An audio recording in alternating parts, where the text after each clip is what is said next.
Hello, my beautiful Proudly family. Welcome back to Proudly Black Stories. Your love and support mean the world to us. Before we begin, tell us in the comments, which country are you watching from? What time is it in your city right now? If you're new here, subscribe and officially become part of our Proudly family. Now, let's begin today's unforgettable story. He froze the moment she looked him dead in the eye and said no. Nobody said no to Adrian Cole, not his board of directors. Not the women who lined up outside his penthouse hoping for 5 minutes of his attention. Not even his own mother, may she rest, had ever managed to make that word stick to him.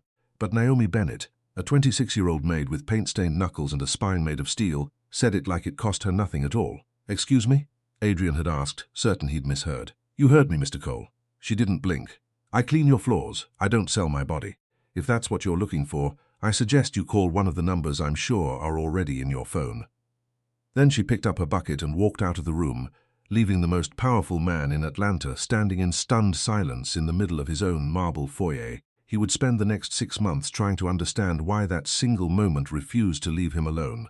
3 months earlier, Naomi Bennett had buried her mother with money she didn't have, using a casket she couldn't afford, in a cemetery plot her uncle had to co-sign for. She'd sold her mother's wedding ring to cover the difference.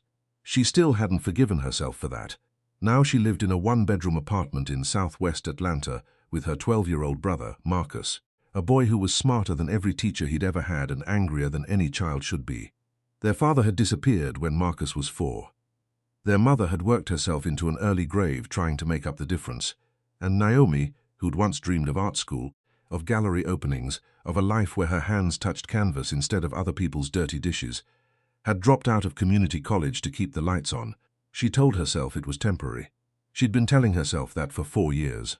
The job with Cole Industries' housekeeping service paid better than anything she'd found in the city, $900 a week to manage the private residence of a man she'd never even met.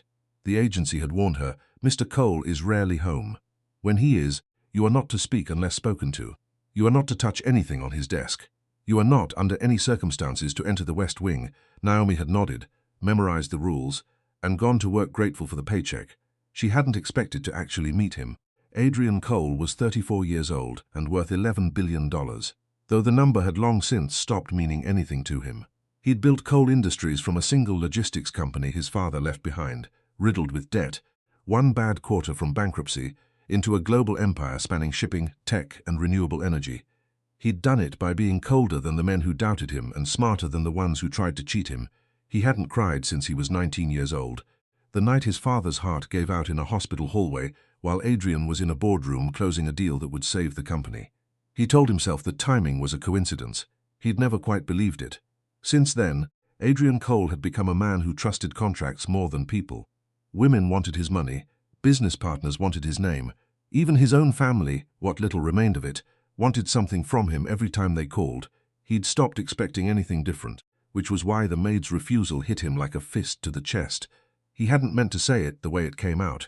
He would spend weeks afterward turning the memory over, trying to convince himself he'd been testing her, that it was a joke gone wrong, that he wasn't actually the kind of man who said something so ugly to a woman, scrubbing his floors for less than what he spent on wine in a week. But the truth sat heavier than any excuse he built. He had said it, and she had answered him like a queen, dismissing a fool.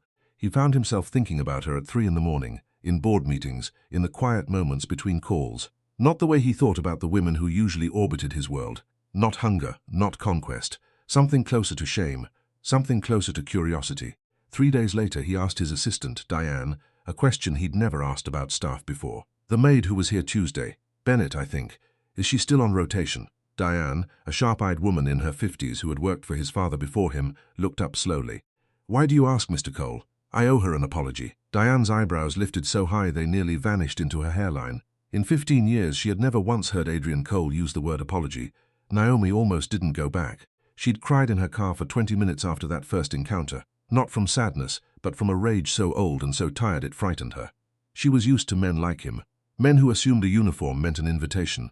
She'd learned a long time ago how to protect herself with a locked jaw and a steady voice. But rent was due on the 1st, and Marcus needed new shoes for school, and pride didn't pay bills. So on Thursday morning, she put her uniform back on, tied her braids back, and walked into the Cole mansion prepared to be invisible. She did not expect him to be standing in the foyer waiting for her. "Mrs. Bennett." His voice was different this time, quieter, almost unsure, a tone that didn't match the man the tabloids called the Ice King of Atlanta. "I need 5 minutes. If after that you never want to see me again, I'll have Diane reassign you to another property. Full pay, no questions asked." Naomi's grip tightened on the handle of her cleaning cart. "You don't owe me 5 minutes, Mr. Cole.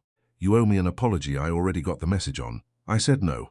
That's the end of the conversation. "I know," his jaw flexed. "I said something I have no right to say to anyone, especially not to you." He hesitated, and for the first time, Naomi saw something in his face she recognized instantly, because she wore it herself most days, exhaustion dressed up as control.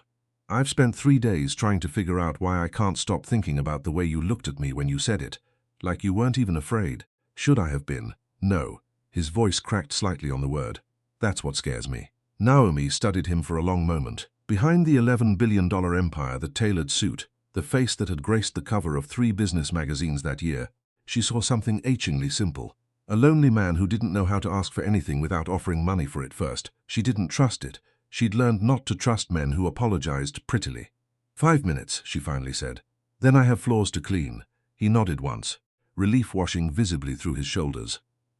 "Thank you." What Naomi didn't know, what she couldn't have known, standing in that foyer with her cart and her guarded heart, was that somewhere in a locked drawer in Adrian Cole's private office sat a folder with her name on it. A folder Diane had compiled at his request the very morning after their first encounter. A folder that contained information about her mother's death, her brother's school records, and a photograph of a younger Naomi that made Adrian's blood run cold the first time he saw it. Because he recognized her, not from the agency file, from 19 years ago, from a memory he had buried so deep he'd almost convinced himself it never happened at all. A memory of a little girl crying outside a hospital room the same night his father died. The same night everything in his life had changed. He hadn't told her yet. He didn't know how, but the 5 minutes he'd asked for were about to become the beginning of something neither of them could walk away from. Naomi didn't sleep well that night. She told herself it was Marcus's science project spread across the kitchen table, or the stack of unpaid bills she'd shoved into a drawer instead of facing, but the truth kept surfacing no matter how she tried to drown it. It was his face. The way his voice had cracked. The way a man worth $11 billion had looked, for one unguarded second, like a little boy waiting to be told he wasn't in trouble. She hated that she'd noticed. "You're quiet," Marcus said, not looking up from his homework. He had their mother's eyes, sharp, watchful, always adding things up before anyone explained them. "Something happened at the rich man's house?" "Nothing happened." Naomi set a plate of rice and chicken in front of him. "Eat your dinner. You always say nothing happened when something happened. Eat your dinner, Marcus." He ate his dinner, but he kept watching her the way he'd been watching her ever since their mother died, like he was terrified that if he looked away for too long, he'd lose her too. Adrian didn't sleep at all. He sat in his study long after midnight, with the folder open in front of him, the one Diane had put together, the one he'd told himself he wouldn't look at again. But his hand kept drifting back to the photograph clipped to the top page. A girl, maybe 7 years old, in a yellow dress 2 sizes too big, sitting alone on a hospital bench. He remembered that hallway. He remembered the fluorescent lights humming too loud, the smell of antiseptic, the way his father's hand had gone slack in his own. He remembered a woman's voice down the corridor, sobbing quietly into a payphone, and a little girl in a yellow dress sitting by herself because there was no one else to sit with her. He'd been 19, too consumed by grief and fear to wonder who she was, why she was there, what tragedy had brought her to that same hallway on the same night his entire world ended. He hadn't thought about her in 17 years, until Diane's background check turned up a name that matched hospital records from that exact date, that exact wing. Naomi Bennett, age 7, admitted with her mother, Carol Bennett, following a car accident that claimed the life of Carol's husband, Naomi's father, the same night, the same hallway. 2 grieving families, feet apart, never knowing the other existed. Until now. Adrian closed the folder and pressed his palms against his eyes. There was no reasonable way to bring this up. "Hello. I believe we both lost our fathers in the same hospital corridor. The night I turned into someone who doesn't know how to love people properly" was not a sentence that existed in any version of small talk, but he couldn't unknow it. And some reckless, aching part of him didn't want to. The 5 minutes Adrian had asked for became 10, then 20. He found reasons to be home when she cleaned, reasons that grew flimsier by the week, reasons Diane clocked with a knowing look she was too professional to voice. He learned things about Naomi in fragments, the way you learn a song you didn't mean to memorize, that she hummed old gospel hymns under her breath while she dusted, off-key and unembarrassed, that she always ate her lunch on the back steps overlooking the garden instead of in the staff kitchen, because she said the flowers made her feel less like she was disappearing, that she'd once wanted to be a painter. She let that slip once, quickly, like she regretted saying it the moment it left her mouth. "What kind of painter?" he'd asked.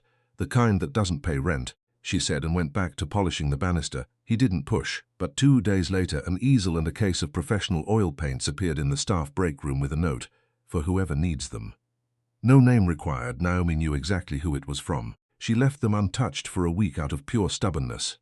On the 8th day she used them anyway, and hated herself a little for how good it felt. The turning point came on a rainy Tuesday in October, 3 weeks after their first conversation in the foyer. Naomi arrived to find the mansion in chaos. Caterers running in and out, florists arguing over centerpieces, Diane barking instructions into 2 phones at once. Adrian's company was hosting its annual investors' gala that night, and something had gone catastrophically wrong with the event coordinator, who'd quit that morning without notice. "Mrs. Bennett." Diane grabbed Naomi's arm the second she walked through the door, mascara half-fixed and voice frayed at the edges. "Please tell me you know anything about flower arrangements. What? The florist Mr. Cole hired for tonight is having a breakdown in the kitchen. We have 300 guests arriving in 6 hours and centerpieces that look like a funeral for a hamster. Please." Naomi didn't know why she said yes. Maybe it was the paint set still sitting untouched in her mind, guilt tugging at her fingers. Maybe it was simply that she couldn't watch a woman cry over hydrangeas without doing something about it. 2 hours later, the ballroom had been transformed, not into the sterile, overly formal arrangement the fired florist had planned, but into something warmer. Naomi had pulled deep jewel tones from the garden, twisted greenery through brass candle holders, arranged blooms with the same instinct she used to bring to canvas. It looked less like a boardroom and more like something alive. Adrian found her standing on a ladder at 6 that evening, adjusting a final arrangement above the main staircase, still in her work uniform, paint-stained fingers wrapped around stems of dark red ranunculus. He stood at the bottom of the stairs for a long moment before he spoke. "Diane told me what you did." Naomi startled, nearly losing her balance. He crossed the distance in 3 long strides and steadied the ladder before she even registered the danger. "I didn't do anything special," she said, climbing down carefully, very aware of how close he was standing. "Somebody needed to fix it. You didn't have to be that somebody." "No," she agreed. "I didn't." He looked up at the arrangement, then back at her, something unreadable moving behind his eyes. "This is beautiful, Naomi." It was the first time he'd used her first name. "Thank you, Mr. Cole, Adrian." The word came out low, almost involuntary. "Just Adrian, please." The air between them thickened in a way that had nothing to do with the storm outside. Naomi felt it settles into her chest, unwelcome and undeniable, the same pull she'd been fighting since that first ugly, honest, humiliating conversation in his foyer. "I should get back to the kitchen," she said quietly. "Guests will be arriving soon. Stay." The word slipped out before he could stop it. He looked almost as surprised by it as she was. Not as staff, as my guest. Just for tonight." Naomi laughed, short and disbelieving. "Adrian, I'm wearing a cleaning uniform covered in dirt and flower stems. I don't belong at your investors' gala. You belong wherever you decide you belong." His voice had gone soft, stripped of the boardroom edge she'd come to expect. "I have a dress that would fit you. It's upstairs. It's been upstairs for 2 weeks. I bought it and told myself it was for my cousin's wedding, but I don't have a cousin getting married."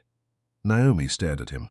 "You bought me a dress?" "I bought a dress I hoped you might wear someday, if you ever gave me the chance to ask properly." He exhaled, and something in his composure cracked wide open.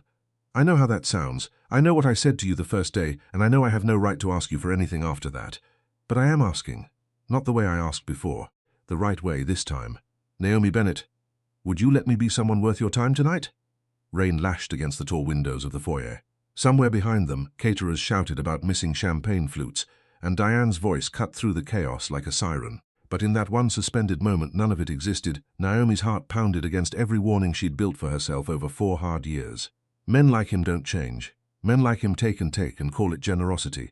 But she looked at his face, open, frightened, sincere in a way $11 billion couldn't buy. And something in her, some small reckless hope she thought she'd buried with her mother, whispered maybe. "One condition," she said finally. "Anything. If I walk into that ballroom tonight, it's not because you bought me a dress. It's because I decided to walk in. Are we clear?" A slow, disbelieving smile broke across his face. The first real smile Naomi had ever seen from him, unguarded and boyish and nothing like the magazine covers. Crystal clear. She turned toward the staircase, heart hammering, and had just set her foot on the first step when Diane came sprinting into the foyer, phone pressed to her ear, face drained of all color. "Mr. Cole." Diane's voice shook. "You need to take this call. It's about your mother's estate, and there's a woman here claiming to be your father's other daughter." The ballroom noise seemed to fall away entirely. Adrian went rigid. "That's not possible," he said quietly. "I don't have a sister." Diane held out the phone, hand trembling. "She's standing at the front gate right now, Mr. Cole, and she says she has documents to prove it." The woman at the gate called herself Renee Foster, and she stood in the pouring rain with a leather folder clutched to her chest, like it was the only solid thing in her world. Adrian met her himself, waving off 2 security guards who'd already moved to block her path. Naomi watched from the top of the staircase, still in her paint-stained uniform, forgotten for the moment in the sudden storm of crisis unfolding below. "I don't know you," Adrian said. His voice flat, guarded every inch the boardroom predator Naomi had first met weeks ago. "And I don't appreciate strangers showing up at my home during a private event, making accusations." "I'm not making an accusation, Mr. Cole." Renee's voice trembled, but she didn't back down. She was maybe 30, with tired eyes and a cheap coat soaked through at the shoulders. "I'm telling you the truth. Franklin Cole was my father too. He paid my mother to stay quiet for 20 years. She kept every letter, every bank transfer. I have them all right here." "My father was many things," Adrian said coldly, "but he wasn't a liar, wasn't he?" Renee's laugh was bitter, humorless. "He built an empire on being whoever people needed him to be. Ask yourself, Mr. Cole, how well did you actually know him?" The words landed like a blow. Adrian's jaw tightened, and for a moment Naomi saw the same lost boy she'd glimpsed earlier that evening, the one who'd asked her to stay, who'd bought a dress for a woman he was afraid to want. "Diane," Adrian said without turning around, "get her inside. Not into the gala. My study. And call our legal team." As the guests began arriving in slow, glittering waves, oblivious to the storm brewing behind closed doors, Naomi made a decision that surprised even her. Instead of retreating to the kitchen, she went upstairs, found the dress Adrian had mentioned, a deep emerald gown that fit her like it had been made for her body specifically because it had, and got ready. She wasn't doing it for him anymore. She was doing it because for one night, she wanted to remember what it felt like to take up space in a room instead of cleaning it. Renee Foster's documents were, unfortunately, very real. Adrian sat across from her in his study while his lawyer, a sharp older man named Griffiths, examined bank statements dating back 26 years. Wire transfers, a birth certificate, a handwritten letter in his father's unmistakable script dated the year before Franklin Cole died, promising to make things right eventually. "He never made things right," Renee said quietly. "My mother raised me alone in Savannah while your father built his empire in Atlanta. She died 4 years ago, still waiting for an apology that never came. I'm not here for money, Mr. Cole. I'm here because I deserve to know the truth about where I come from. That's all." Adrian sat in silence for a long moment, the weight of every certainty he'd built his life on cracking slightly at the foundation. His father, the man he'd modeled his entire life after, the man whose death had reshaped him into someone who trusted contracts over people, had lived an entire secret life running parallel to the one Adrian knew. "I need time," Adrian finally said, "to verify this properly. And if it's true," his voice caught, "if it's true, you are my sister and I will treat you like one. But I won't be rushed into anything tonight." Renee nodded, some of the tension leaving her shoulders. "That's fair. That's more than fair." As Griffiths escorted Renee to a guest suite for the night, Adrian sat alone in his study, staring at his father's handwriting, feeling like the ground beneath his entire life had quietly shifted. That was when Naomi found him. She stood in the doorway in the emerald dress, hair freed from its usual tie, looking like something out of a dream he didn't think he deserved. For a moment he simply stared, forgetting the papers in his lap, forgetting the chaos of the last hour. "You look," he stopped himself, shook his head slightly. "I don't have the right words. You look like a man who just had his whole world rearranged," Naomi said gently. Stepping inside, "Diane told me a little." "I'm sorry, Adrian." It was the first time she'd used his first name back to him. He let out a breath that seemed to carry years of tension with it. "My father spent his whole life teaching me that family is the only thing worth protecting, and apparently he was protecting a secret family the entire time." He laughed, hollow and humorless. "I don't know who I am if I don't know who he was." Naomi crossed the room and sat beside him, close enough that her shoulder brushed his. "You're the man who bought paint supplies for a maid he barely knew because she mentioned once that she used to want to paint. You're the man who apologized to me, even though nobody would have blamed you if you never did. Whoever your father was, that doesn't erase who you've decided to be." Adrian turned to look at her, something raw and unguarded moving across his face. "How do you do that?" "Do what?" "Say exactly the thing I needed to hear without knowing you were going to say it." "Maybe I just pay attention," she said softly. "It's a skill you pick up when you've spent your whole life being the one nobody notices." He reached out slowly, giving her every chance to pull away, and brushed a strand of hair back from her face. Naomi didn't move. Didn't breathe almost. I noticed you the second you told me no, he said quietly. I've been trying to figure out how to deserve your attention ever since. The gala noise drifted faintly from downstairs. Laughter, clinking glasses, a world of wealth and performance that felt 1,000 miles away from the study where they sat. Naomi felt the pull of him, dangerous and warm, felt every one of her careful defenses straining against something she hadn't let herself want in years. Adrian, she whispered, if you're going to kiss me, you should know that I don't do this halfway. Not after everything. If this is real, it has to actually be real. It's real, he said, voice rough with certainty. It's the realest thing I've felt in 17 years. He leaned in slowly, giving her space to stop him, and when she didn't, his lips finally met hers. Soft at first, almost disbelieving, then deepening into something neither of them had words for. Naomi's hand found the front of his shirt, fisting the fabric like she needed something to hold onto against the sheer force of what was happening between them. When they finally broke apart, breathless, foreheads resting together, Adrian whispered, I don't know what tomorrow looks like. Not with Renee. Not with the company. Not with any of it. But I know I don't want to face it without you. Naomi's answer was cut off by a sharp knock at the study door. Diane burst in without waiting for permission, face pale, phone clutched in a white-knuckled grip. Mr. Cole, I am so sorry to interrupt, but you need to see this right now. She turned her phone screen toward them. A news alert glowed bright against the dark room, breaking.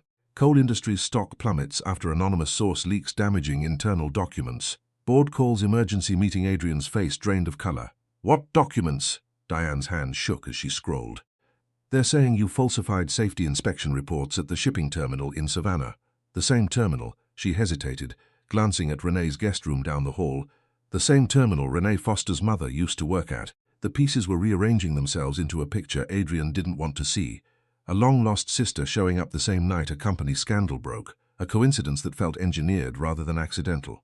Someone set this up, Adrian said slowly, standing, all the softness from moments ago hardening back into the armor Naomi had first met in the foyer.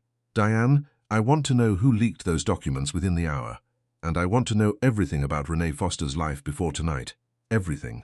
Naomi watched something painful settle over his features, the walls she'd only just seen come down slamming back into place brick by brick. Adrian, she said quietly, don't let this turn you into someone who stops trusting people the second things get hard. That's exactly what they want. He turned to her, torn between the warmth she'd just given him and the storm crashing down around his empire. I have to protect what my father built. What's left of it, anyway. I understand. Naomi stood, smoothing the emerald dress with hands that weren't quite steady. But you should know something before you go handle your board and your lawyers and your crisis. She met his eyes, steady and unafraid, the same way she had the very first day. Whatever happens tonight, whoever leaked those documents, whatever Renee Foster turns out to be, I'm not going anywhere, unless you push me away first. Adrian's phone began ringing before he could answer her, the caller ID flashing a name that made his blood run cold. Marcus Webb, chairman of the board. He answered with a steady voice that didn't match the panic behind his eyes. Marcus. Talk to me. The voice on the other end was loud enough that Naomi caught fragments even standing several feet away. Words like emergency vote, removal, liability, and one phrase that made Adrian go completely still. We already have your replacement lined up, Adrian. I'm sorry it has to be this way. The line went dead. Adrian stood frozen, phone still pressed to his ear, staring at nothing. Adrian? Naomi stepped closer, alarm rising in her chest. What did he say? When Adrian finally spoke, his voice was hollow, stripped of every ounce of the billionaire confidence she'd grown used to. They're voting me out of my own company tomorrow morning. Sleep didn't come easily for Naomi that night. She'd left the emerald dress folded on a chair in the guest room Diane had insisted she stay in, just for tonight, given the circumstances, and lay staring at an unfamiliar ceiling, replaying the kiss, the crisis, the terror in Adrian's eyes when Marcus Webb's voice had come through that phone. 2 floors below her, Adrian hadn't slept at all. He sat in his study surrounded by financial reports, safety inspection files, and every scrap of information his legal team could pull together before dawn. The anonymous leak was thorough, too thorough. Whoever had done this hadn't just found damaging documents. They'd curated them, packaged them with surgical precision to inflict maximum damage at the worst possible moment. It's someone inside, Griffith said grimly, spreading printouts across the desk. These aren't public records, Adrian. Half of these files never left this building's internal servers. Who had access? Senior leadership, the board, Diane. Griffiths hesitated, and whoever's been feeding information to Marcus Webb for the last 6 months, based on how quickly he assembled an emergency vote. Adrian rubbed his temples, exhaustion carving deep lines into his face. Marcus has wanted my seat since my father's funeral. I never thought he'd resort to this. Desperate men do desperate things when they smell blood in the water. Griffith studied him carefully. And Adrian, I have to ask, the maid, Naomi Bennett, how long has she had access to this house? The suggestion hit like a slap. Absolutely not. I'm not accusing her. I'm doing my job, which means examining every possibility, no matter how unlikely. Griffiths held up a hand before Adrian could argue further. I already pulled her file. Clean record. No connections to Marcus Webb, no financial windfalls, nothing suspicious. I'm simply telling you I checked, so you don't have to wonder. Adrian exhaled slowly, some of the tension leaving his shoulders. Thank you. Don't thank me yet. We have 6 hours until the board meets, and right now we don't have a single piece of evidence proving these documents were fabricated or planted. Griffiths gathered the papers with weary hands. Get some rest if you can. Tomorrow's going to require every ounce of composure you have left. Naomi found Adrian on the back terrace just before sunrise, wrapped in a coat too thin for the October chill, staring out at gardens still shrouded in darkness. Couldn't sleep either, she asked, settling into the chair beside him without waiting for an invitation. How did you know I was out here? I didn't. I just needed air, and apparently we had the same idea. She studied his profile, the sharp exhaustion etched into features that had looked so open and unguarded just hours before. Tell me what's happening. All of it. Not the version you'd give your board. Adrian was quiet for a long moment. Then, slowly, he told her everything. The leaked documents, the emergency vote, Marcus Webb's ambitions, his lawyer's suspicion that someone inside the company had been feeding information for months. They're going to vote tomorrow, Naomi, and unless we find proof this was manufactured, I could lose everything my father built. Everything I've spent my entire adult life protecting. Naomi absorbed this in silence, her mind working through the pieces with the same careful attention she brought to arranging flowers or mixing paint. The documents about the safety inspections. Where did they supposedly come from? The Savannah shipping terminal. Same one Renee's mother worked at, apparently, though I haven't even had time to process what that could mean. What if it's not a coincidence? Naomi sat up straighter. What if Renee showing up tonight wasn't about your father's secrets at all? What if someone used her, used a real painful truth about your father's past, as cover for something else entirely? Adrian turned to look at her fully. You think Renee is working with Marcus? I think you should find out before you assume she's innocent or guilty. Right now you're assuming both extremes without actual proof of either. Naomi's voice was steady, grounding. You told me your lawyer already cleared me because he checked instead of guessed.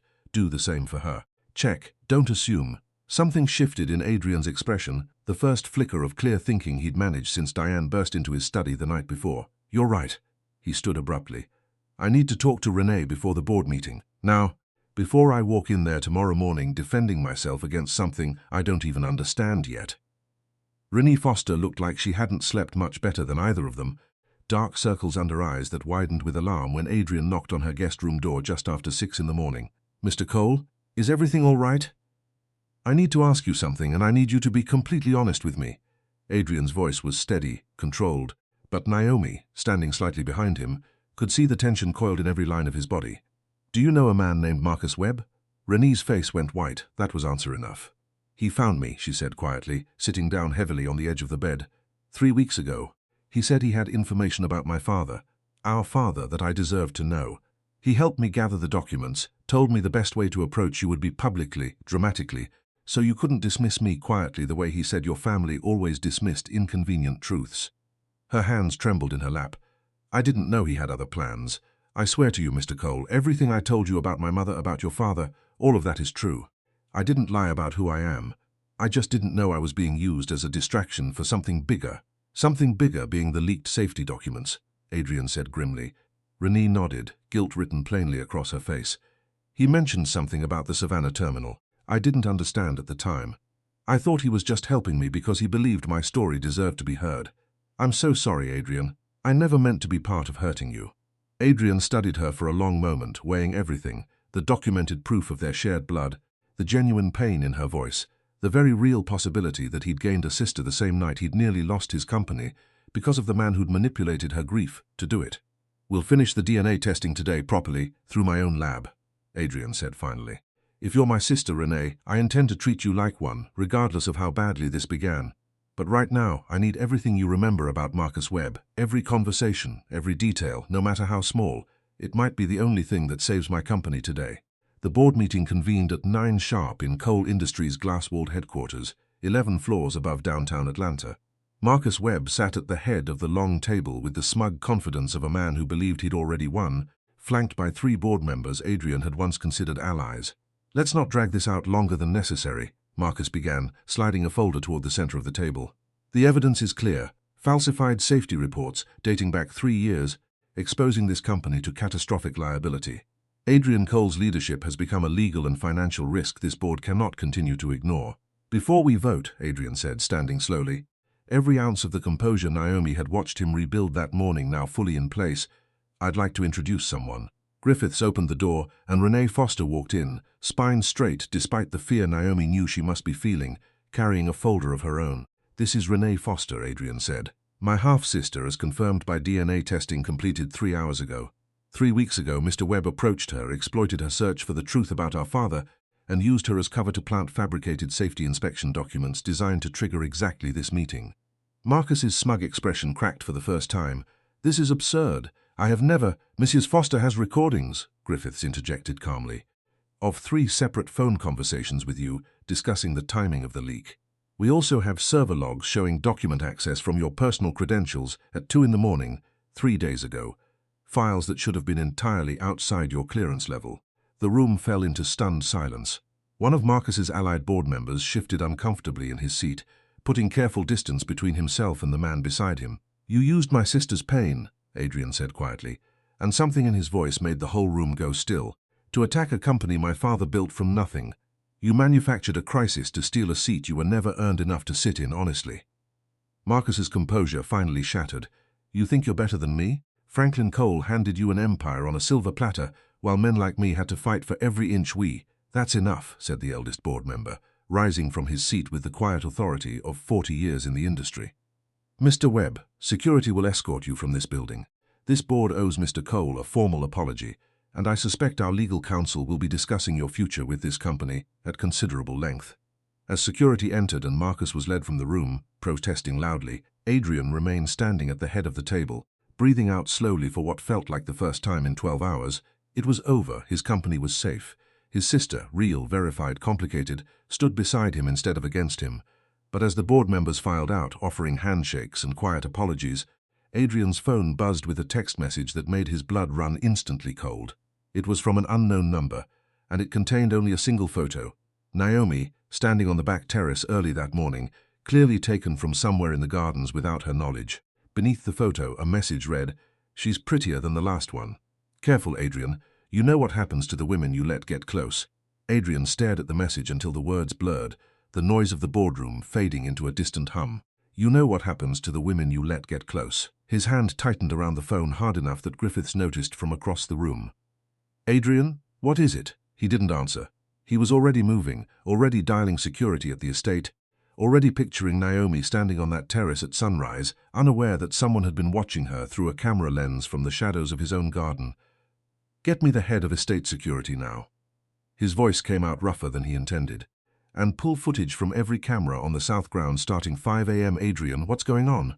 Renee asked, alarm creeping into her voice. He showed her the phone. Renee's face drained of color. That's the same wording Marcus used with me. That threatening tone, like he already knows something you don't. "Adrian, I think this goes deeper than just the company." Naomi had no idea any of this was happening. She spent the morning back in her uniform, scrubbing floors that suddenly felt strange beneath her paint-stained hands, her mind replaying the kiss from the night before in dizzying loops. She told herself not to hope for too much. Men like Adrian Cole had crises to manage, empires to protect, half-sisters to process. A maid who kissed him once in a moment of chaos couldn't possibly compete with all of that. She was folding linens in the West Wing, the wing she'd been forbidden from entering when she first started, when she heard footsteps rushing down the hall. Too fast, too urgent. Bennett. Diane appeared in the doorway, breathless, face tight with worry. "Mr. Cole needs you to come with security immediately. Please don't ask questions right now, just come." Naomi's stomach dropped. "Diane, what's happening?" "I'll explain in the car. Please, Naomi, now." By the time Naomi arrived at Cole Industries headquarters, flanked by 2 security guards who wouldn't quite meet her eyes, panic had fully replaced confusion. She found Adrian in a private conference room, Renee beside him, Griffiths on the phone with someone about encrypted server logs. The moment Adrian saw her, something in his face broke open with relief so raw it startled her. "Naomi." He crossed the room in 3 strides, hands coming up to frame her face like he needed to confirm she was real. Unharm, are you all right? Did anyone approach you this morning? Did you notice anyone in the gardens? Anyone unfamiliar? Adrian, you're scaring me. What is going on? He showed her the photograph, the message beneath it. Naomi read it twice, and the blood drained from her face just as it had drained from his. Someone was watching me, she said quietly. This morning, while we were talking on the terrace. I think it's connected to Marcus, Adrian said grimly. But the wording, you know what happens to women you let get close. That's not a business threat. That's personal. That sounds like someone who knows something about my past that I don't even fully understand yet. Griffiths finally looked up from his phone call, expression grave. Adrian, I need you to sit down. Just tell me. The security footage from your estate, we traced the source of that photograph. It wasn't taken by a stranger who snuck onto the property. Griffiths hesitated, glancing between Adrian and Renee with obvious reluctance. It was taken from an internal camera. One installed 8 years ago during your father's lifetime, in a section of the grounds that isn't on any current blueprint. The room went very still. What are you saying? Adrian's voice had gone dangerously quiet. I'm saying your father had surveillance installed on this property that predates your current security system entirely. Cameras that were never decommissioned, never removed, simply hidden. Someone has been accessing footage from those cameras. Someone who knew they existed before I did, which means someone who was close to your father. Griffiths took a breath. Adrian, I think whoever sent this message isn't connected to Marcus Webb at all. I think this is about Franklin. Renee made a small, wounded sound. There's more, isn't there, about our father? Griffiths nodded slowly. The financial records I pulled up while investigating Marcus, I found a separate account. Offshore, decades old, still active, still receiving deposits monthly even after Franklin's death. Someone has continued making payments into that account for 17 years, Adrian. Someone who had access to your father's private banking information and has continued using it long after he died. Who? Adrian's voice cracked with something between fear and fury. Who has access to accounts that specific? Griffiths hesitated one final time before answering, and when he did, the words landed like a physical blow. According to the authorization logs, Adrian, the account has been managed for the last 17 years by Diane Whitfield. Every head in the room turned toward the door, where Diane stood frozen, phone still in her hand, face draining of every ounce of color as 17 years of carefully guarded secrets threatened to come crashing down all at once. Diane, Adrian said slowly, disbelief and betrayal warring across his face. Tell me this is a mistake. Diane's hand trembled around her phone. For the first time in 15 years of unwavering loyalty, she said nothing at all. The silence in that conference room stretched long enough to feel unbearable. Diane Whitfield, the woman who had run Adrian's household with quiet precision since before he could drive, who had wiped his tears the night his father died, who had never once in 15 years raised her voice or her suspicion, stood frozen in the doorway like a woman watching her entire life collapse in real time. Diane, Adrian said again, softer this time, though the hurt beneath the softness was unmistakable. Please, tell me this is a mistake. Diane closed her eyes. When she opened them, there were tears in them, but her voice, when it finally came, was steady. It's not a mistake, but it's not what you think either. Then explain it to me. Adrian's voice cracked on the last word. Because right now what I think is that the one person I trusted more than anyone else in this world has been hiding something from me for 17 years. Diane stepped fully into the room, closing the door behind her with the careful deliberateness of someone buying time to find the right words. Sit down, Adrian, please, all of you.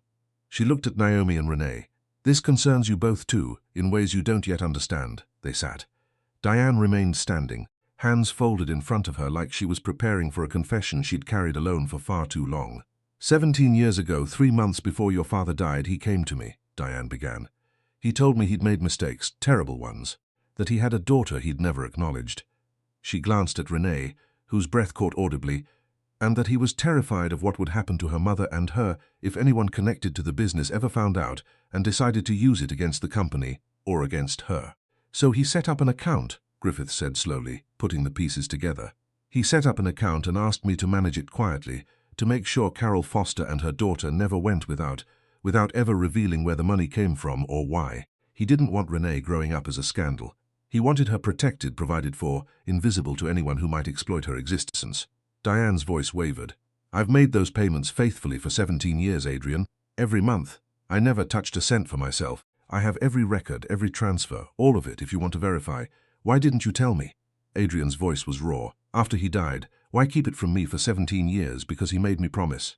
Diane's composure finally broke, tears spilling freely now. He made me swear that if anything happened to him, I would protect his secret until his daughter came forward on her own terms, in her own time, without the company or the money or the scandal deciding her story for her. He didn't trust anyone else with that promise, Adrian. Not his lawyers, not his board, just me. She looked directly at Renee. I've watched you from a distance for 17 years, Miss Foster. I know more about your life than you probably realize. I know about your mother's illness, your struggles after she passed, the reason you finally decided to come forward. I wanted to help you sooner. I wasn't allowed to reach out first. Renee stared at her, tears streaming silently down her own face. You've been protecting me my whole life and I never even knew you existed. I made a promise to a dying man's guilt, Diane said quietly.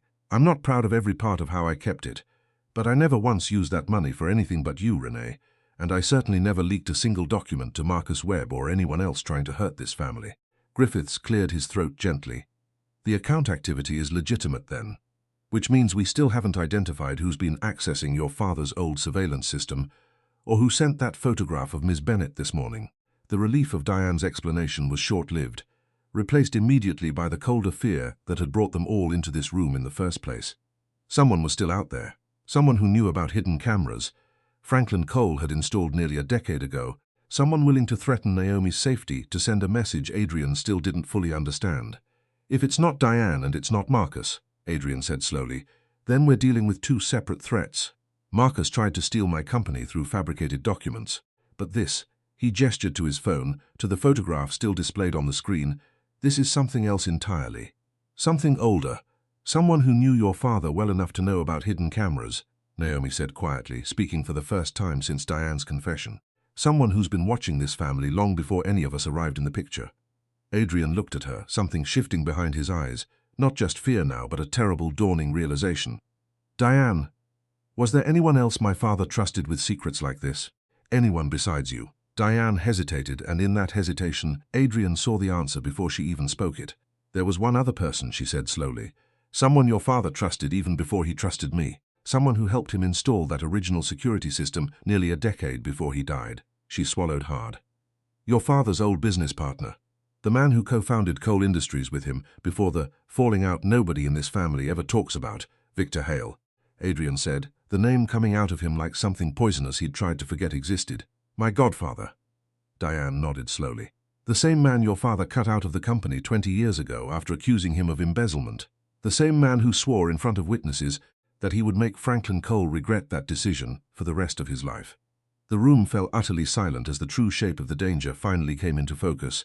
Not a jealous board member chasing a company seat, not old family secrets finally surfacing, but something far more dangerous. A man who had been waiting 20 years for exactly this moment, watching from the shadows, patient enough to wait until Adrian had something. Someone, precious enough to threaten. Adrian's phone buzzed again. Another message from the same unknown number. This time it was a video file. His hand shook as he pressed play. The video showed Naomi's apartment building, the exact one, Southwest Atlanta, the address confirmed by the street sign visible in the corner of the frame, with a single caption beneath it that turned Adrian's blood to ice. Give me back what's mine, Adrian, or I'll take something of yours instead. You have until midnight. Naomi's hand flew to her mouth. That's my building. Adrian, my brother. Marcus is home alone right now. He gets out of school in 20 minutes. Adrian was already on his feet, phone pressed to his ear, voice sharp with command. Security, I need a team at this address immediately, and I mean immediately. But even as he gave the order, even as Naomi's whole body trembled with terror for her little brother, a horrifying question hung unspoken in the room. What exactly did Victor Hale believe belonged to him, and how far was he willing to go to take it back? The 20 minutes it took security to reach Naomi's apartment building felt like 20 years. Naomi sat in the back of Adrian's SUV, knuckles white against her knees, praying in a language of half-formed words that didn't need to make sense to mean everything.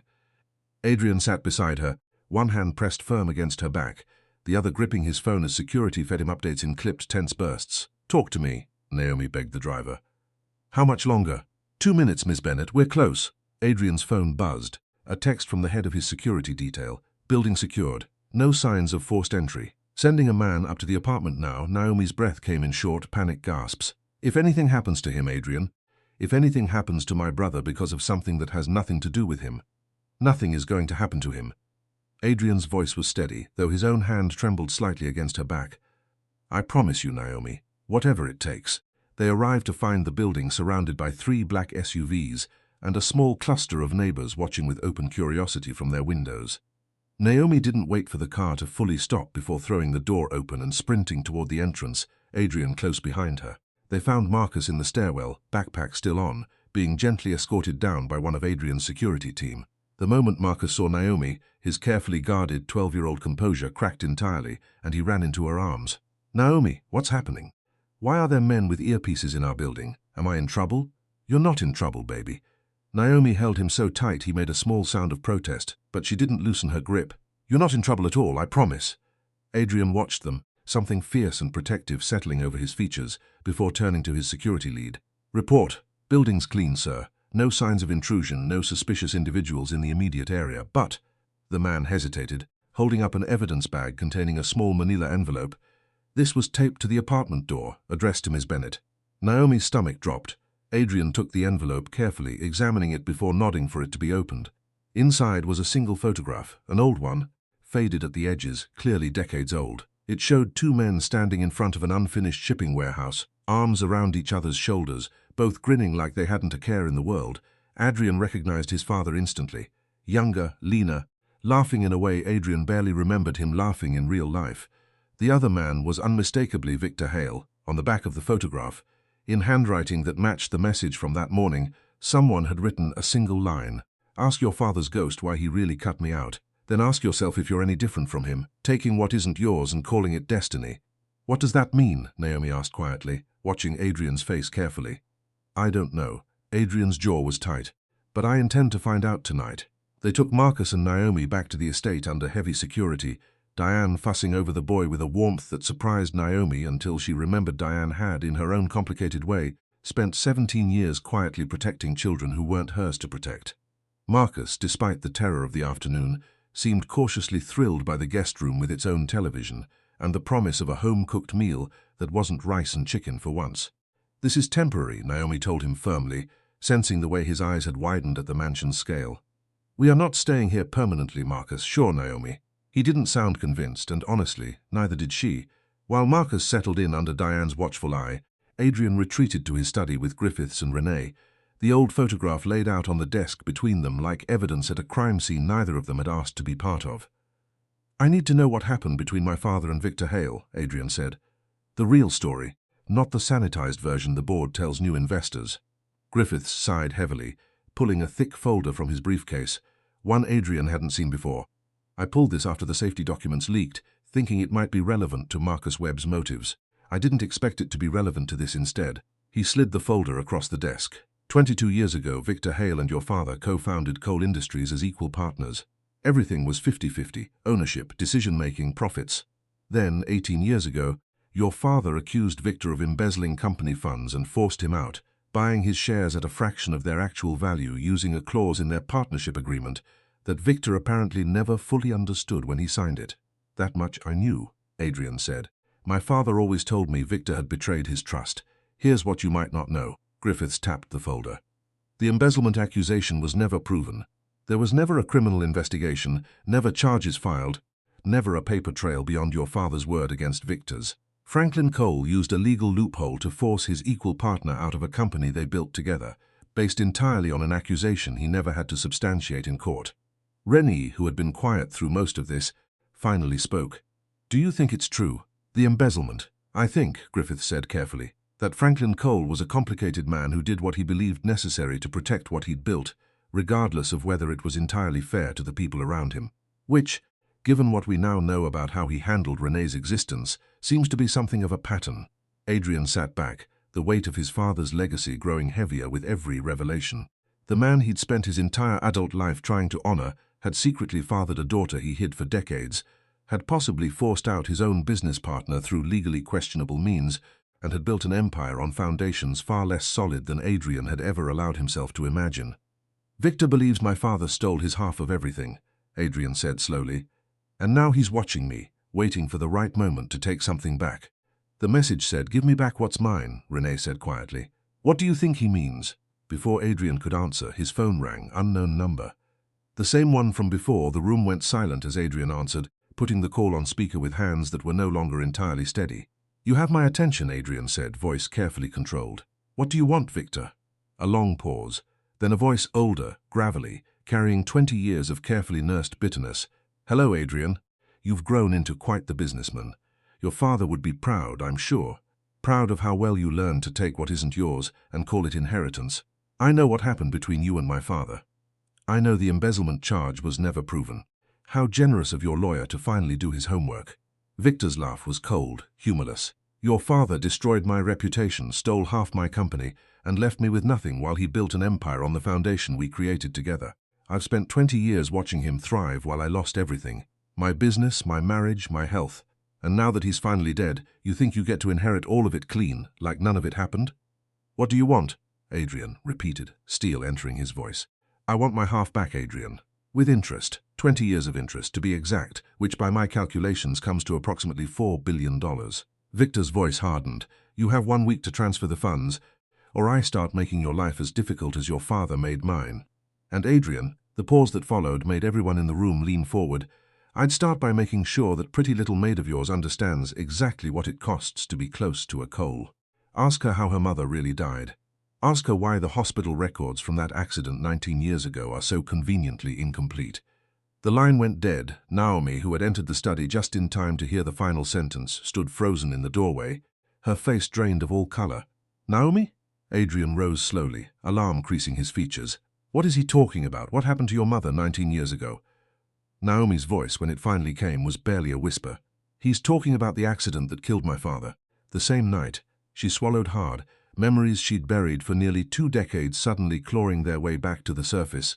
The same night I sat alone in a hospital hallway in a yellow dress, waiting for someone to tell me if my daddy was going to wake up. Adrian went very still. Adrian, Naomi whispered, seeing something shift in his expression that she couldn't yet understand. Why do you look like you already know exactly what hospital I'm talking about? Adrian didn't answer right away. He couldn't. The memory he'd been carrying for weeks now, the one he hadn't found the courage to voice, rose up in his throat and lodged there like something too large to swallow. Adrian. Naomi's voice shook. Answer me. I was there, he said finally, quietly, the words feeling both impossibly heavy and strangely like relief after weeks of silence. That same night, my father died in that hospital, Naomi. Heart attack, in a hallway 3 doors down from wherever you and your mother were. Naomi's hand came up to cover her mouth. That's not possible. I've known since the week after we met.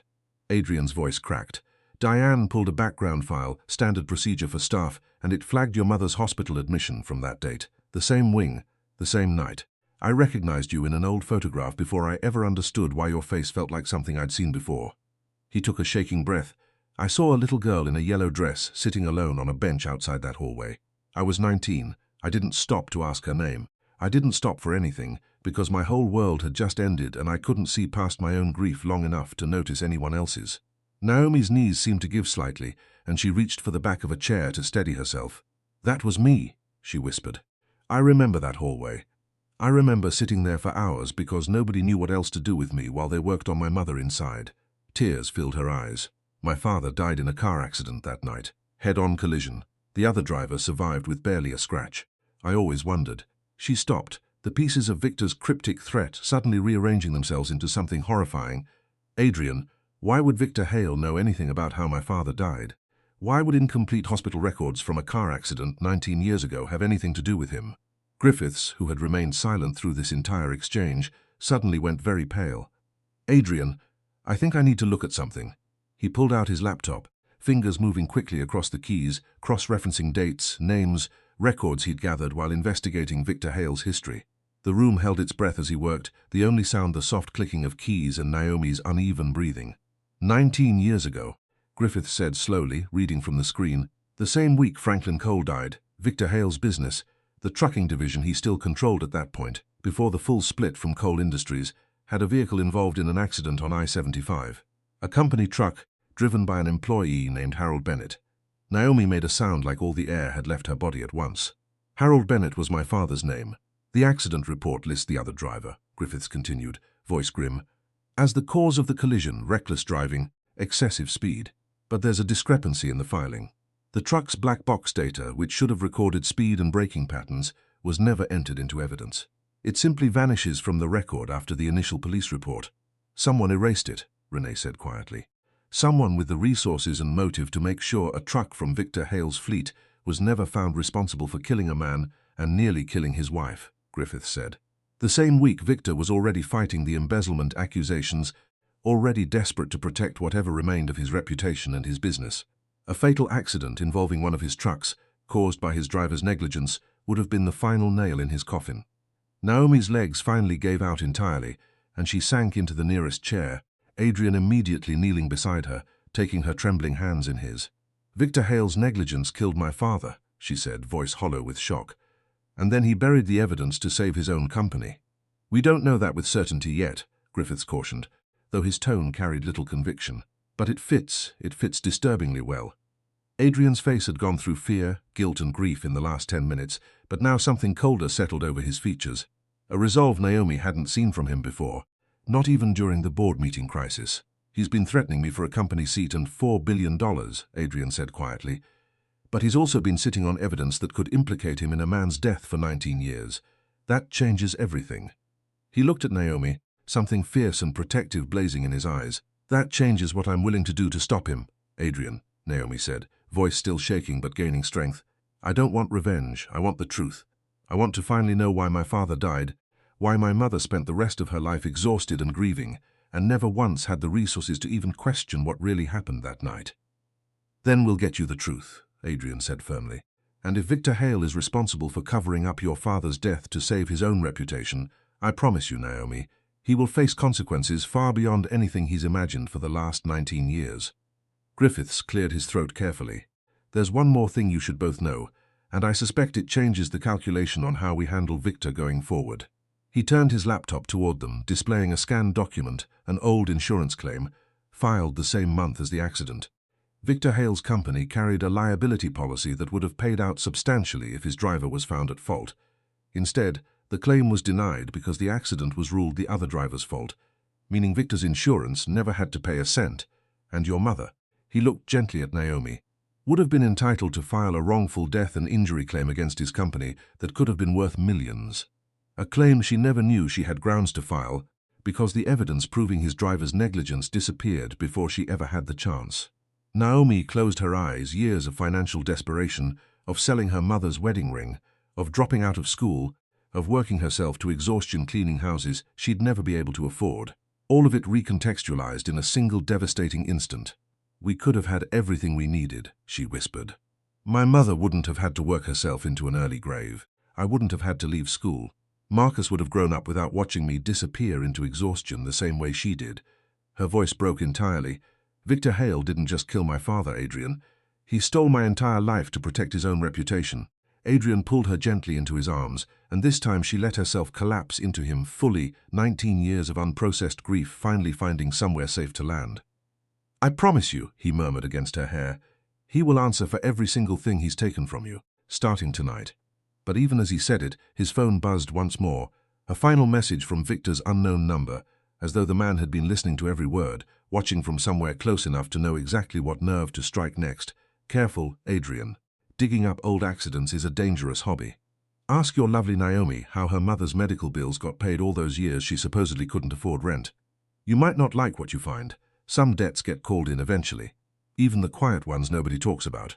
Naomi read the message over Adrian's shoulder, confusion and dawning dread replacing the raw grief on her face. "I don't understand," she whispered.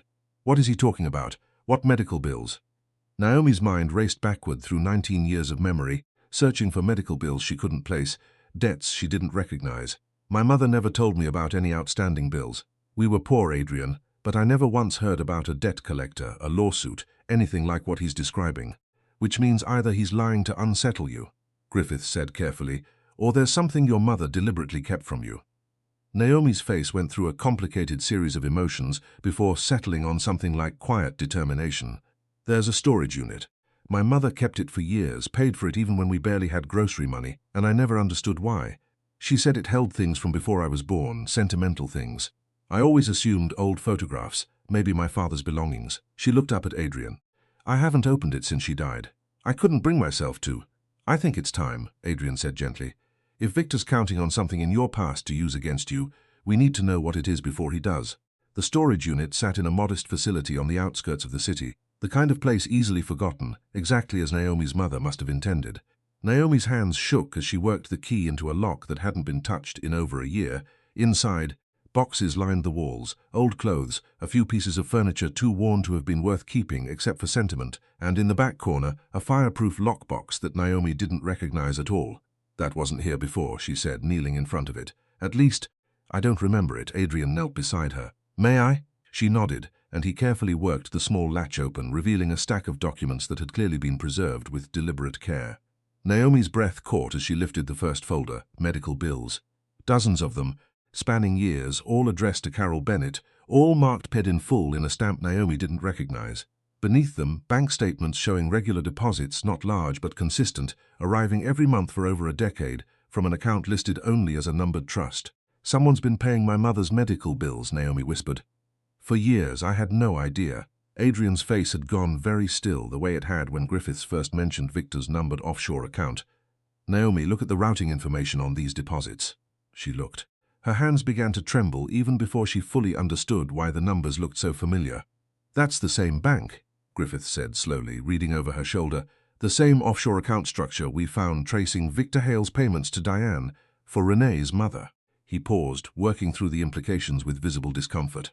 "Naomi, I think Victor Hale has been quietly paying your mother's medical expenses for years, possibly out of guilt, possibly to keep her silent about something, possibly both." Naomi sat back on her heels, overwhelmed.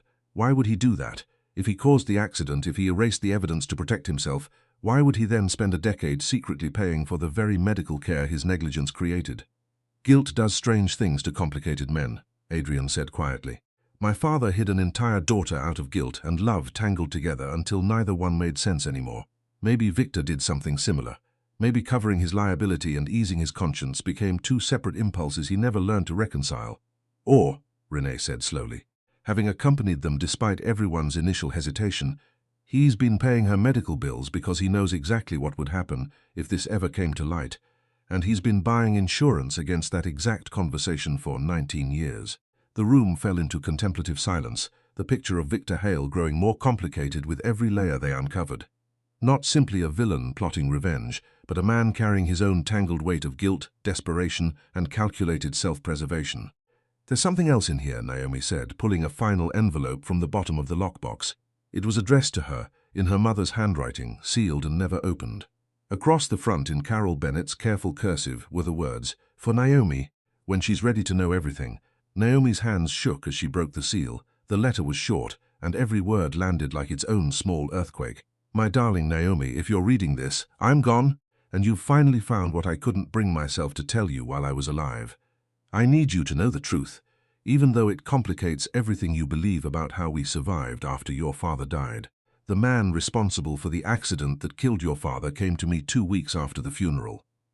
He confessed everything, that the truck belonged to his company, that his driver had been drinking, that the evidence had been erased before the police investigation concluded. He told me he couldn't undo what happened, but he could make sure we never went without. He has paid every medical bill, every hospital visit, every emergency this family has faced for 19 years, in exchange for my silence about what really happened that night. I know this makes him complicated in ways that are hard to forgive. I know silence has a cost I chose to pay without ever asking whether you would have chosen the same thing. But Naomi, I was drowning in grief and debt with a 7-year-old daughter to raise alone, and when a man offered to keep us afloat, I made a choice I have never fully forgiven myself for making without your knowledge. His name is Victor Hale. If you ever find this letter, please know that whatever anger you feel is justified, and whatever choice you make about what to do with this truth is entirely yours to make. I only ask that you remember he was also grieving something the night he came to me, the loss of everything he'd built, the same week he took everything from us. Complicated men do complicated things when guilt and self-preservation collide. I love you more than these pages could ever hold." Mama Naomi finished reading through tears that fell freely now, the letter trembling in her hands. Adrian pulled her against him without a word, letting her grieve a truth she'd been circling for 19 years without ever quite reaching it. "He's not just a villain plotting revenge against your family, Adrian," Naomi finally said, voice thick. "He's the reason my mother survived long enough to raise me. He's also the reason my father is dead in the first place." She looked up, eyes red but resolve settling into her features. "I don't know how to hold both of those truths at the same time." But I know I'm done letting him control this story from the shadows. Adrian's phone buzzed one final time that evening. Not a threat this time, but a simple text. The tone entirely different from every message before it. I know you've found the letter by now. I've been waiting 19 years for this conversation, Adrian. Bring Naomi to the old Cole Industries warehouse on Peachtree Street tomorrow at noon. Just the two of you. It's time I finally told the whole truth to the only two people who deserve to hear it from me directly instead of through lawyers and leaked documents. Adrian looked at Naomi, the weight of the decision hanging heavy between them. We don't have to go, he said quietly. Whatever he wants to say, we could let Griffiths handle it through legal channels instead. Naomi wiped her eyes, straightening her shoulders with the same quiet steel she'd shown him the very first day they met. No, she said firmly, I've spent 19 years not knowing the full truth about my father's death. I'm not going to spend one more day letting someone else control when and how I finally hear it. We're going, Adrian, together. The old Cole Industries warehouse on Peachtree Street had been abandoned for over a decade, its windows grimed with years of neglect, its loading docks rusted and silent. It was, Adrian realized as their car pulled up the following afternoon, the same warehouse in the photograph Victor had left taped to Naomi's apartment door. The place where two young men had once stood grinning with their arms around each other, believing the future belonged entirely to them. Are you sure about this? Adrian asked one final time, his hand finding Naomi's in the back seat. I'm sure. Her voice was steady, though her grip on his hand was tight enough to betray the fear underneath her resolve. Whatever he has to say, I need to hear it face to face. My mother spent 19 years carrying this alone. I won't do the same. Griffiths had wanted to send security ahead, had wanted police notified, had wanted any number of precautions that Victor's message had explicitly forbidden. In the end, Adrian compromised. An unmarked car with two of his most trusted men parked a block away, close enough to respond, far enough to honor the meeting Victor had requested. They found him waiting inside the warehouse's main floor, sitting alone at a folding table that looked absurdly small in the cavernous, empty space. He was older than the photograph, of course, silver-haired now, deep lines carved into a face that had clearly spent 2 decades marinating in bitterness. But there was something else there too, something Naomi hadn't expected, a profound bone-deep exhaustion that looked disturbingly familiar, because she'd seen the same exhaustion in her own mother's face for most of her childhood. You came, Victor said, not rising from his seat. I wasn't entirely sure you would. Start talking, Adrian said, positioning himself slightly in front of Naomi without making it look like a deliberate shield. You've spent a week threatening my company, my sister, and the woman I love. You have exactly as much patience from me as it takes to hear the truth before I decide what happens next. Victor's eyes moved to Naomi, and something in his weathered face shifted. Guilt, unmistakable and long buried. You must be Harold's daughter, you have his eyes. I noticed it the first time I saw a photograph of you, months ago, when I started looking into Adrian's life more closely. You've been watching me, Naomi said, voice tight. I've been watching this entire family for a very long time, Victor said quietly. It's a hard habit to break, watching people you've wronged, waiting to see if the guilt ever stops feeling like it's crushing your chest. He gestured to the folding chairs across from him. Please, sit. I'll tell you everything, and then you can decide what to do with me. They sat cautious, unified in their wariness. 22 years ago, Victor began, your father and I built this company from nothing. 2 young men with more ambition than sense, working 18-hour days out of a warehouse not much different from this one. A faint, painful smile touched his mouth. We were closer than brothers, Adrian. I want you to know that before anything else. Whatever happened after, that part was real. Then what happened? Adrian asked. Success happened. And success reveals things about men that struggle never does. Victor's jaw tightened. As the company grew, I made mistakes. Not the embezzlement your father accused me of. I want to be very clear about that, because it's the one accusation that was never true. But I made other mistakes. I gambled company funds on bad investments trying to expand too quickly. I hid the losses instead of telling Franklin the truth, hoping I could recover the money before anyone noticed. It was foolish and prideful, and when your father discovered what I'd done, he was furious in a way I'd never seen from him. So the accusation wasn't a lie, Griffiths said slowly, having accompanied them at Adrian's insistence despite Victor's request for privacy. It was an exaggeration of something true, yes. Victor's voice was heavy with old shame. I made bad decisions with company money, though never for personal gain the way the official story implied. Franklin used that truth as justification to force me out entirely, buying my half of everything we'd built for a fraction of its worth, using a legal clause I never should have signed without better counsel. He didn't just push me out for my mistake, gentlemen. He used my mistake as an excuse to take everything, because by then he wanted full control of the company we'd built together, and my failure gave him the perfect justification. And the accident, Naomi said quietly, unable to wait any longer.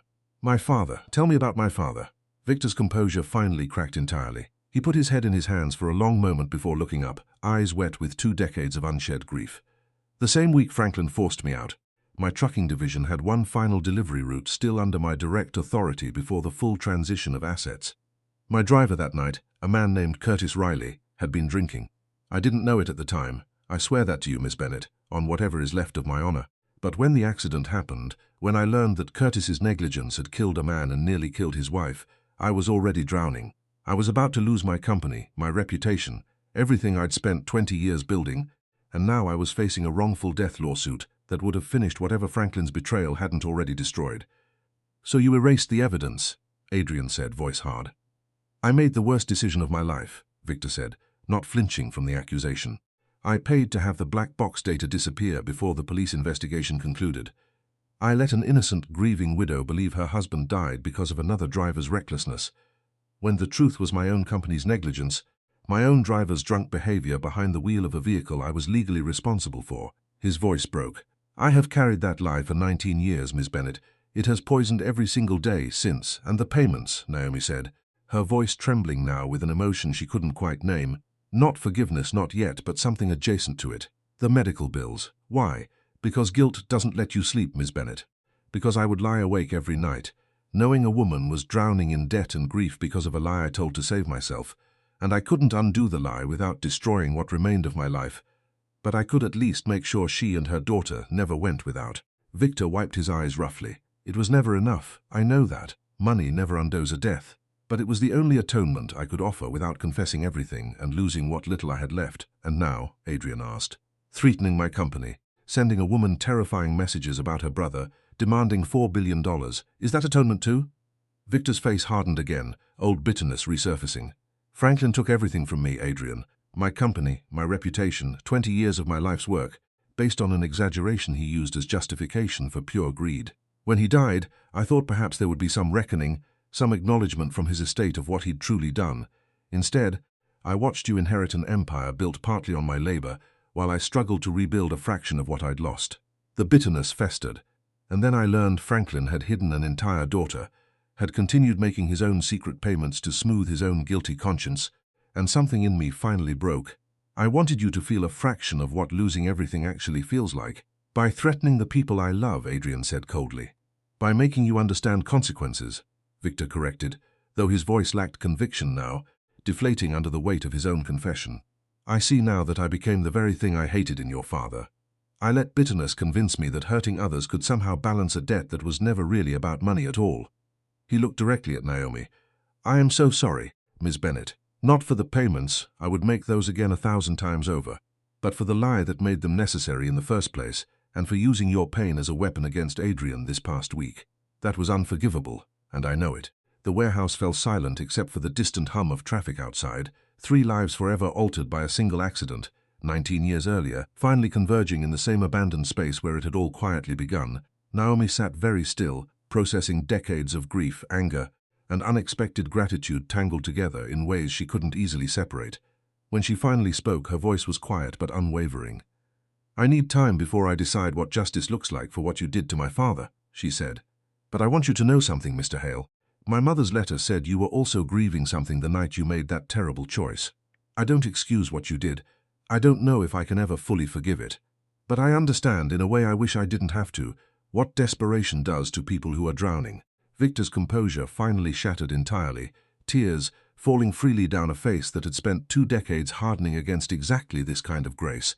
Adrian, watching the woman he loved offer something close to mercy to the man who had threatened everything precious to them both, felt something shift permanently in his own chest, a recognition that Naomi Bennett possessed a strength and depth of character that no amount of money or power could ever manufacture.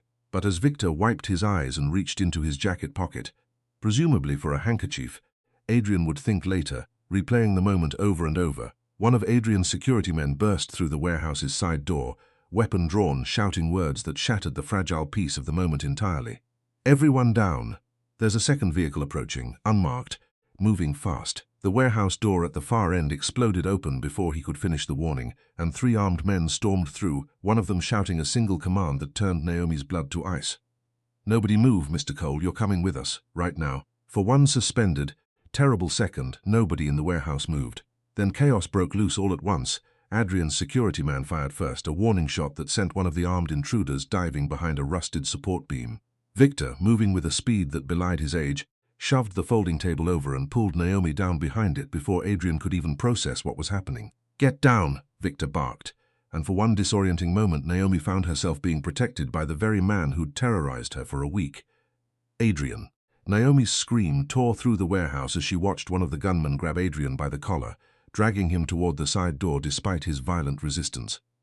"Let him go," Griffith shouted, phone already at his ear, shouting the address to someone on the other end while diving for cover behind a stack of old pallets. Adrian fought back with everything he had, driving an elbow into his captor's ribs, hard enough to loosen the grip. But a second gunman closed in fast, pressing something cold and metal against Adrian's temple. "Move again and I put a bullet in you right here," the man snarled. "Boss wants you alive, doesn't mean you have to be in one piece." Adrian went still, breathing hard, eyes finding Naomi's across the chaos of the warehouse. In that single frozen moment, everything he wanted to say to her, every apology, every declaration, every promise of a future he suddenly wasn't certain he'd get to keep, passed silently between them. Adrian Cole, the apparent leader of the group, said, stepping forward with the casual confidence of a man who believed he'd already won. He was younger than Victor, sharp-suited despite the violence of his entrance, with the cold, calculating eyes of someone who'd built a career on other people's desperation. "Marcus Webb sends his regards. Did you really think he'd go down quietly after you humiliated him in front of the entire board?" "Marcus hired you?" Adrian's voice was tight with pain and fury. "Marcus hired us weeks ago, actually, as insurance in case his little corporate coup failed." The man smiled thinly. "Turns out it did fail spectacularly, thanks to your sister and her inconvenient honesty. So now we're moving to the backup plan. You disappear long enough for Marcus to convince the board that Cole Industries needs new, stable leadership during this crisis. By the time anyone finds you, if they find you at all, the company will already have a new CEO." Victor rose slowly from behind the overturned table, hands raised, voice carrying the authority of a man who'd once commanded rooms far more dangerous than this one. "This has nothing to do with the boy. Your fight is with Marcus Webb's ambitions, not with Adrian personally. Let him go, and I'll make sure you're paid double whatever Webb promised you." The leader's eyes flicked toward Victor with mild curiosity. "And who exactly are you supposed to be, old man?" "Someone who knows precisely how far Marcus Webb's resources actually extend," Victor said calmly. "Which is to say, not nearly far enough to cover what I'm offering." For one tense moment, greed visibly warred with instruction in the leader's eyes. Then he shook his head slowly. "Nice try, but Webb's paying enough that I don't need to gamble on some stranger's promises." He gestured sharply to his men. "Let's move, now wait!" Naomi's voice rang out, steadier than she felt, as she stepped out from behind the table despite Victor's hand grabbing uselessly at her sleeve. "Take me instead." Every head in the warehouse turned toward her, Adrian's face contorting with immediate, desperate refusal. "Naomi, no. Think about it," Naomi continued, forcing her voice to remain level despite her racing heart. "Adrian Cole missing triggers an instant, massive manhunt. Every news station in the country covering it within the hour. Every law enforcement agency mobilized, satellite tracking on every vehicle leaving this warehouse before you've gone 3 miles. But me?" She held her hands up, showing she carried no weapon, no threat. "Nobody's launching a nationwide search for a maid. You could disappear with me and nobody would even know to look for a week, easily enough time for whatever Marcus Webb needs to happen at that board meeting." The leader studied her for a long moment, clearly weighing the practical logic of her offer against his instructions. "She's not wrong," he said slowly to his men. "A missing billionaire is a 5-alarm fire. A missing maid is a Tuesday." "Naomi, don't do this," Adrian said, voice raw with desperation. "Don't you dare." "I love you," Naomi said simply, cutting through his protest with words that landed like a physical blow, the first time either of them had spoken that particular truth aloud. "Which is exactly why I can't let them take you instead. Your company needs you. Renee needs you. I need you to be here safe, fighting for us from the outside instead of wherever they'd hide you." The leader made his decision with brutal efficiency. "Grab her instead. Leave Cole here." "No," Adrian lunged forward, but the gunman restraining him tightened his grip painfully, and Victor's hand on his shoulder held him back with surprising strength. "Let them go, Adrian," Victor said urgently, quietly. "If they take you both, we lose every advantage. If they take her alone, we can move immediately. Track them. coordinate with actual law enforcement instead of hoping and praying inside this warehouse. Naomi allowed herself to be grabbed roughly by two of the gunmen. Her heart hammering with terror, she refused to let show on her face, holding Adrian's gaze as they dragged her toward the side door. "I'm coming for you," Adrian shouted after her, voice breaking entirely now. "Naomi, I promise you, I am coming." "I know," she called back, forcing steadiness into words that felt anything but steady. "Take care of Marcus. Tell him I love him." Then the warehouse door slammed shut behind her, and Adrian was left standing in stunned, furious silence, staring at the space where the woman he loved had just sacrificed her own safety to protect his. The moment the gunman released him, shoving him roughly to the ground before retreating through the same door Naomi had disappeared through, Adrian scrambled to his feet, already dialing every emergency contact he had. "Griffiths, get me every resource this company owns," Adrian said, voice shaking with adrenaline and fear. "Satellite tracking, private investigators, every favor anyone owes me. I don't care what it costs, Adrian." Victor's voice was surprisingly gentle, steady in a way that cut through the chaos. "I have resources too. Contacts from my old logistics days who know how to track unmarked vehicles across state lines, people who owe me favors that predate your father's entire empire. Let me help, please. Let me finally do something that actually undoes some fraction of the damage I've caused this family." Adrian looked at the man who had spent the last week terrorizing him, who had confessed to a 19-year-old lie that destroyed Naomi's family, who had just seconds ago offered to trade himself for Adrian's safety without a moment's hesitation. "Fine," Adrian said finally, voice hard with resolve. "But Victor, if this is some elaborate long game, if you're somehow working with Marcus Webb's people—" "I'm not," Victor said firmly. "I've spent 19 years being the villain in this story, Adrian, whether I deserve that role or not. Let me spend whatever time I have left being something else instead." Griffiths was already on his phone, coordinating with Adrian's security chief. Renee, pale and shaking but functional, pulling up traffic camera access on her laptop with hands that trembled only slightly. The warehouse that had once held two young men's shared dream, then decades of bitter silence, now held an unlikely alliance forming in real time. Adrian Cole and Victor Hale, enemies transformed by crisis into something resembling allies, united by a singular, desperate purpose. "We have maybe 6 hours before they cross state lines, and this becomes exponentially harder to solve," Victor said grimly, already dialing a number from memory. "Marcus Webb picked the wrong week to underestimate how many people actually owe me favors in this city." Adrian's phone buzzed. A photograph, sent from an unknown number, Naomi, blindfolded, hands bound, sitting in what looked like the back of a moving van. Beneath it, a single line of text that made Adrian's blood run cold with a fear more absolute than anything he'd felt in his entire life. "Clock's ticking, Cole. Withdraw your support for Renee Foster's claim to the company, publicly within 12 hours, or you'll be planning a funeral instead of a wedding." Adrian stared at the message until the letters blurred together, rage and terror twisting into something he didn't have a name for. "They want me to publicly disavow Renee's claim to the company. That's not Marcus Webb's endgame. Marcus wants my seat, not a public feud over inheritance, unless someone else is pulling strings behind Marcus," Griffith said slowly, already typing furiously into his laptop. "Someone who benefits specifically from Renee being discredited or removed from any claim to Cole Industries." Renee, who had gone very quiet since the kidnapping, suddenly looked up, color draining further from her already pale face. "There's someone else who'd benefit from that. My mother's old attorney, the one who helped negotiate the original settlement with your father, back before I was even born." She swallowed hard. "He contacted me 2 months ago, before I ever approached Adrian directly. Said he could help me pursue a much larger claim against the company if I let him represent me instead of coming forward on my own terms." "You didn't mention this before," Adrian said sharply. "I didn't think it mattered. I turned him down. I wanted the truth, not a payout." Renee's hands twisted together anxiously. "His name is Terrence Boyle. He specializes in exactly this kind of case. Corporate inheritance disputes, illegitimate children, hostile takeovers dressed up as legal claims." Victor's face went hard with recognition. "Boyle. I know that name. He approached me 18 years ago too, right after Franklin forced me out, offered to help me sue for a larger settlement in exchange for a significant cut of whatever he recovered. I told him to go to hell. Man's been circling this family like a vulture for 2 decades, waiting for exactly this kind of opening." "So Boyle recruited Marcus Webb," Griffith said, pieces rapidly falling into place. "Promised to help him seize control of the company through the safety document scandal, and when that failed, pivoted to using Renee's claim as leverage instead, forcing Adrian to either fight his own sister publicly or lose Naomi. Either way, the company becomes destabilized enough for Boyle to swoop in with some new legal challenge," Adrian said grimly. "And I'm out of time to figure out the strategy. I need Naomi found now." Victor's phone rang before Adrian could say another word. He answered immediately, spoke rapidly in low, urgent tones, then hung up with something like grim triumph flickering across his weathered features. My contact tracked the van. Traffic cameras picked it up heading toward an old logistics facility near the Chattahoochee River, a property that used to belong to my trucking division before everything fell apart. If they're using facilities from my old operation, that confirms this isn't Marcus Webb acting alone. Someone with knowledge of my company's old properties is involved. Boyle, Renee said quietly. He handled the legal paperwork when Victor's assets were seized. He'd know exactly which properties existed, which ones might be abandoned enough to use for something like this. Adrian was already moving toward the door.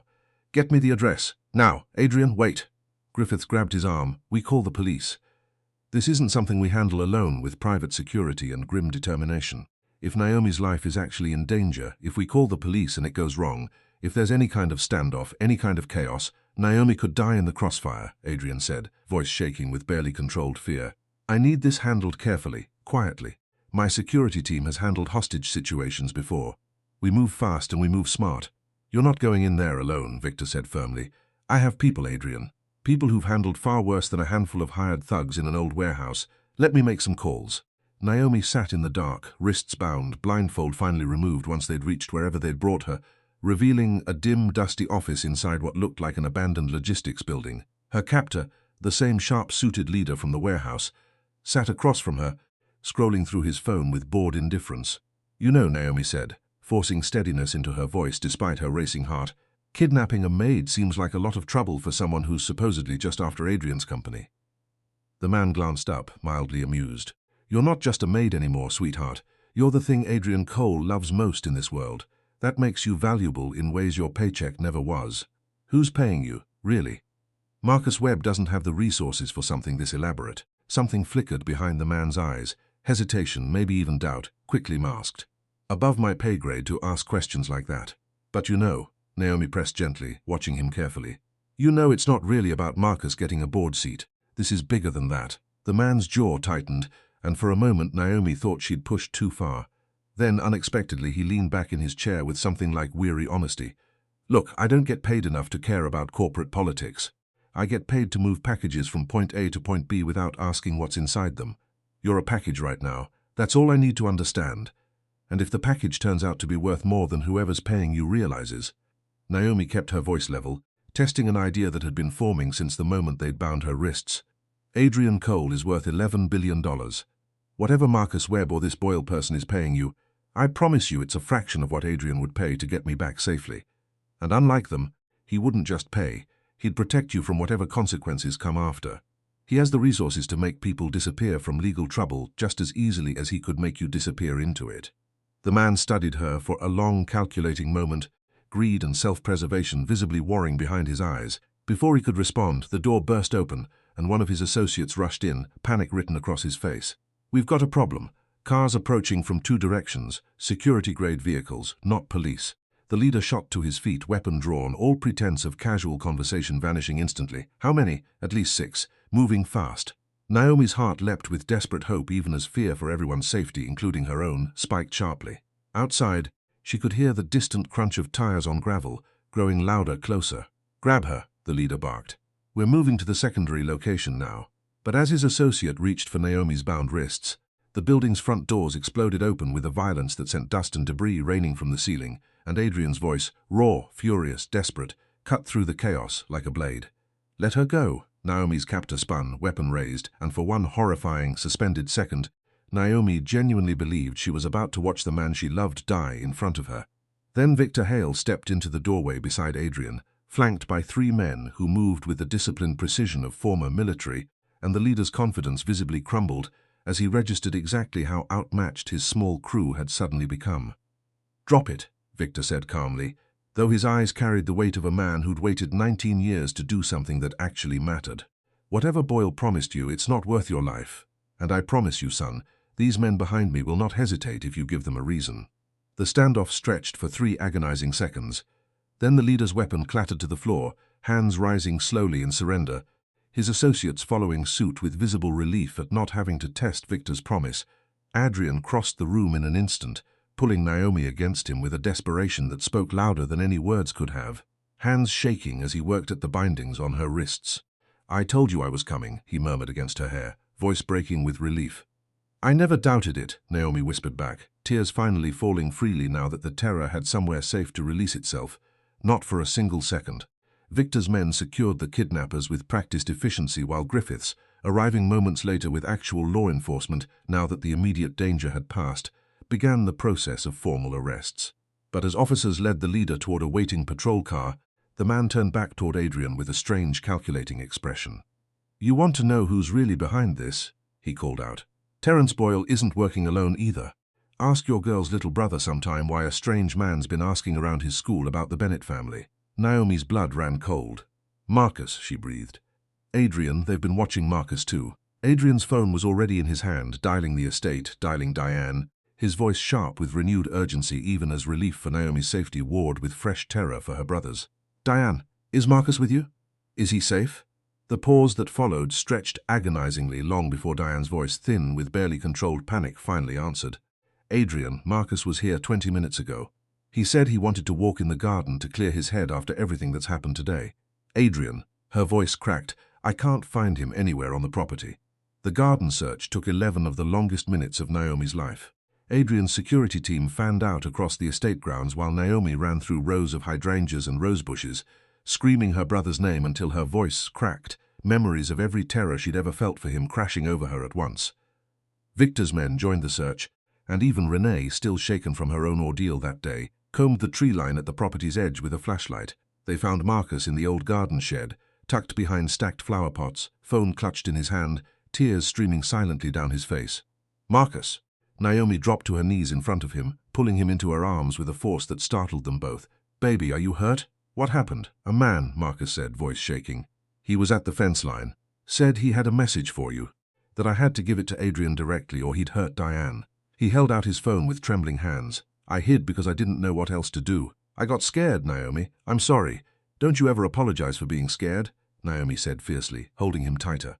"You did exactly the right thing hiding. You're safe. That's all that matters." Adrian knelt beside them, gently taking the phone Marcus offered. On the screen was a photograph, an older man in an expensive suit, standing at the property's perimeter fence, and beneath it, a message that finally revealed the true architect behind everything. "Tell your sister's boyfriend that Terence Boyle sends his regards, and that this ends when Adrian Cole signs full control of Renee Foster's inheritance. Claim over to my legal representation. I'm the one who's been paying Marcus Webb's bills this whole time, kid. Tell your billionaire he's been fighting the wrong man." Griffiths, arriving moments later with the police still processing the earlier kidnapping arrests, went pale reading the message. "Boyle's been the mastermind from the beginning. Marcus Webb was never anything more than a puppet with a grudge and a board seat Boyle could exploit." "Where is he?" Adrian's voice had gone dangerously quiet. The fury of a man who'd nearly lost everyone he loved in a single day finally finding a singular target. It took Victor's contacts less than 2 hours to locate Terence Boyle, not hiding, as it turned out, but sitting calmly in his downtown law office, apparently confident that his careful layers of manipulation had kept his hands clean enough to avoid consequences. He was wrong. Between Griffith's financial evidence connecting Boyle to Marcus Webb's leaked documents, Victor's testimony about Boyle's decades-long pattern of circling the Cole family's legal vulnerabilities, and the kidnapper's willingness to testify against Boyle in exchange for a reduced sentence, the case assembled itself with startling speed. Within a week, Terence Boyle was formally charged with conspiracy, kidnapping, and a string of related crimes that would keep him occupied with lawyers of his own for years to come. Marcus Webb, stripped of his board seat and facing his own charges, offered a tearful, humiliating confession in exchange for leniency, revealing exactly how thoroughly Boyle had manipulated his ambition into a weapon. 6 months later, the gardens behind the Cole estate bloomed in a riot of color Naomi had planted herself, replacing the sterile formal landscaping with something warmer, wilder, more alive. Renee had moved into a guest house on the property at Adrian's insistence, slowly building a genuine relationship with the brother she'd once approached as a stranger, the two of them working through the complicated legacy of a father who had loved imperfectly, but had, in the end, tried to make things right in his own flawed way. Victor Hale had used what remained of his fortune and his freedom to establish a scholarship fund in Harold Bennett's name, quietly funding education for children who'd lost parents to accidents caused by corporate negligence. His own complicated penance, offered without expectation of forgiveness, though Naomi had slowly begun offering exactly that. Marcus had blossomed under the stability of a home that finally felt permanently safe. His sharp mind now channeled into robotics competitions instead of anger, his laughter, something Naomi had rarely heard in the hard years after their mother's death, returning gradually, like a garden coming back to life after a long winter. And Naomi stood now in the same foyer where she'd once told Adrian Cole no with unshakable resolve. Wearing not a cleaning uniform but a simple white dress, her paint-stained hands. She'd finally returned to painting, seriously now, her canvases hung throughout the estate she'd once only cleaned, trembling slightly as Adrian knelt in front of her. "I asked you the wrong thing the very first day I met you," he said, voice thick with emotion, a small velvet box open in his palm. "I want to ask you the right thing now, in front of everyone who matters to us both. Naomi Bennett, you taught me that the things worth having are never the things you demand. They're the things someone chooses to give you freely, because you've finally become someone worth that choice. Will you marry me?" Naomi looked around at the small gathering assembled in the gardens she'd planted with her own hands. Marcus grinning through tears, Renee clutching Diane's arm with quiet joy, Victor standing at the edge of the crowd with an expression of profound, humbled gratitude, Griffiths dabbing at his own eyes with poorly disguised emotion. "Yes," she said, the word carrying 19 years of grief transformed finally into hope. 1,000 times yes. As Adrian rose to kiss her, the whole garden erupting into applause and joyful tears, Naomi understood, finally, that some stories didn't end with the villain defeated and the treasure won. Some stories ended with something far more valuable, a family stitched together from broken pieces, choosing, every single day, to become something whole. Thank you, Proudly family, for joining us on this unforgettable journey. If this story touched your heart, please like, share, subscribe to Proudly Black Stories, and don't forget to tell us, which country are you watching from? And what time is it in your city? We'll see you in the next inspiring story.